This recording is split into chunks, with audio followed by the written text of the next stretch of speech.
Welcome back to the channel. If you're looking to transform your home into a sanctuary of style, you're in the right place. Today, we're stepping into the future of entertaining. We're exploring the top modern dining room decorating ideas for 2026.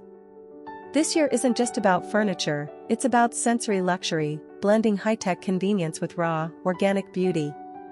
Let's dive into the inspirations that will redefine your home this year. First up, we're seeing a shift away from sharp, cold edges. In 2026, soft minimalism is king. Think circular or pill-shaped tables in matte travertine or bleached oak. These shapes encourage conversation and flow. To nail this look, keep your palette monochromatic but play with textures. Pair a stone table with soft, oversized upholstered chairs to create a space that feels both expensive and incredibly inviting. Next, let's talk about biodigital integration. We're seeing a massive trend in smart nature. This includes automated indoor vertical gardens that double as room dividers, and lighting systems that sync with your circadian rhythm. Imagine a chandelier that shifts from a crisp morning glow to a warm, candlelit amber as your dinner party progresses.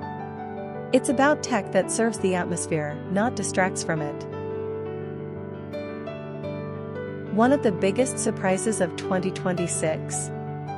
The statement ceiling. Designers are moving the drama upward.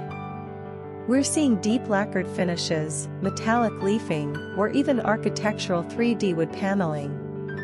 If your floor space is limited, the ceiling is your canvas. It adds an immediate luxury hotel vibe to even the smallest dining nook.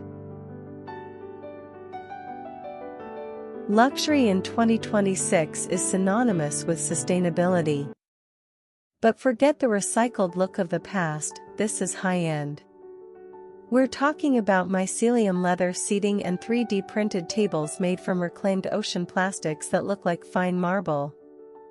Choosing pieces with a story and an eco-conscious footprint is the ultimate flex this year.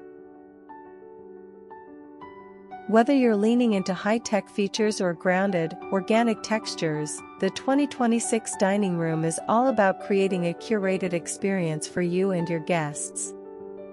Which of these trends was your favorite?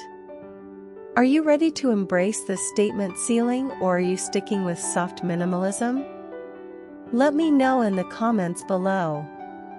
Don't forget to hit that subscribe button and ring the bell so you never miss a dose of design inspiration. Thanks for watching, and I'll see you in the next one.